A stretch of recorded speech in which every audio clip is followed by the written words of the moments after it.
उद्धव ठाकरे मुख्यमंत्री झाले नसते तर शिवसेना फुटलीच नसती असा टोला एकनाथ शिंदेंनी लगावला होता।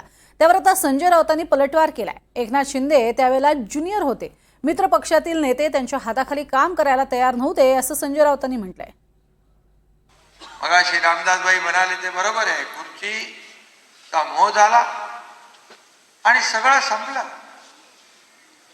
त्या दिवशी रत्नागिरीच्या सभेतही ते म्हणाले हे मुख्यमंत्री झाले नसते तर शिवसेना पक्ष फुटला नसता।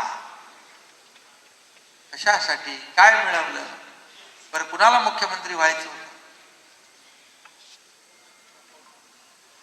मी जर आपल्या सहकाऱ्यांना जर नोकर समजायला लागलात, बाळासाहेब आपल्या सहकाऱ्यांना सवंगडी समजायचे।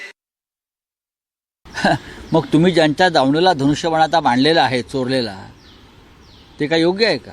रोज उठून तुम्ही दिल्लीला उठाबशा काढताय, रोज उठून तुम्ही दिल्लीला ज्या उठाबशा काढताय त्या बाळासाहेब ठाकरेंना, माननीय शिवसेना प्रमुखांना मान्य आहेत का? त्यांना आत्मचिंतनाची गरज आहे। त्यांना जर आत्मचिंतनाला कुठे जायचं असेल तर कामाख्य मंदिरामध्ये असेल किंवा अन्य कुठे जायचं असेल, त्यांनी जावं आणि आत्मचिंतन करावं। आपण जी शिवसेनेबाबत म्हणजे मूळ शिवसेनेबाबत जी विधानं करतोय त्यात किती तथ्य आणि सत्य आहे? त्यांचं मत फक्त त्यांना कोणतं खातं मिळतं आहे ह्याच्यावरच होतं। त्यांना मुख्यमंत्री व्हायची इच्छा होती, त्यावेळेला महाविकास आघाडीच्या प्रमुख नेत्याने सांगितलं की एकनाथ शिंदे फार ज्युनियर आहेत, त्यांच्या हाताखाली आम्ही काम करणार नाही, म्हणून एकनाथ शिंदे यांच्या बाबतीत विचार होऊ शकला नाही। हे मी वारंवार सांगितलेलं आहे आणि महाविकास आघाडी तयार करून आपल्याला हे सरकार बनवावं लागेल ही भूमिका एकनाथ शिंदे यांची होतीच।